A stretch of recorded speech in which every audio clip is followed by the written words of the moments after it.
I grew up in Glendale, California, with a father who was a very successful person. He came from nothing. So my father moved to California in 1954 because my grandfather, who had been in the Merchant Marines, really was good with boilers. And Mr. Statler moved him out to open the Statler Hotel here in Los Angeles. And when my grandfather moved out here with my dad and his sister, one of the most prideful things for him is he finally had a job because he had been promoted where he got to wear a tie.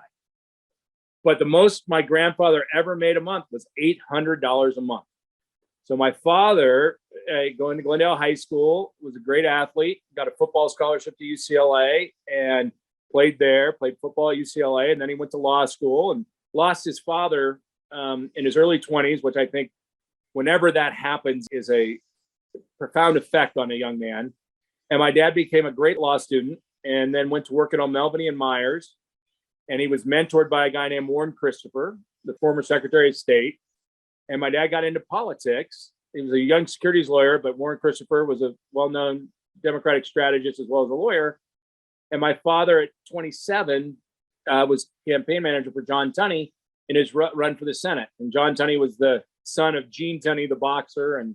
But anyway, I'm getting to who I am, but I think you need to know a little bit who my father is first. My name is Christopher, after Warren Christopher. But my father, at a very young age, got involved in politics and got very involved in fairness. And the war in Vietnam was, a war fought by old men's pride with young men's lives. So I grew up in a house from as young as I can remember, where politics was a big discussion in our house and how to create a more fair society. And then he ran Tom Bradley's campaign while he was practicing law, and then right when he started to get into real estate, for Tom Bradley's campaign for mayor of Los Angeles, the first African-American mayor of a major city.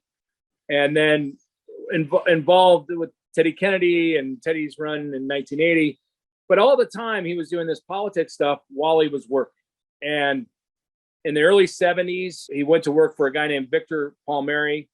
And Victor had two young guys who worked for him, Nelson Rising and Bob Lowe. And Lowe Enterprises is a huge real estate firm now. And so my dad was the first president of Coto de Caza. Coto de Caza, if you watch the Housewives of Orange County, I blame him because they all are in Coto de Caza. It's because he did that land deal, the water deal, and then the access off the freeway that created Coto de Caza. But I watched someone very engaged in what was happening in society while also very ambitious about going out and being successful in his business career. And my father combined that for all of his life, where he would be involved on a political campaign or an issue that mattered, or while he was running a company. So when he was running Catellus, a public company, he was also chairman of the Federal Reserve Board in San Francisco.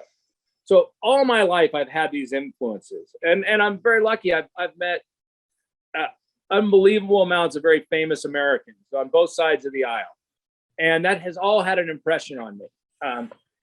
One of the impressions is I have no interest in being in politics, but I do have a strong interest in being a positive force for change in what we're doing.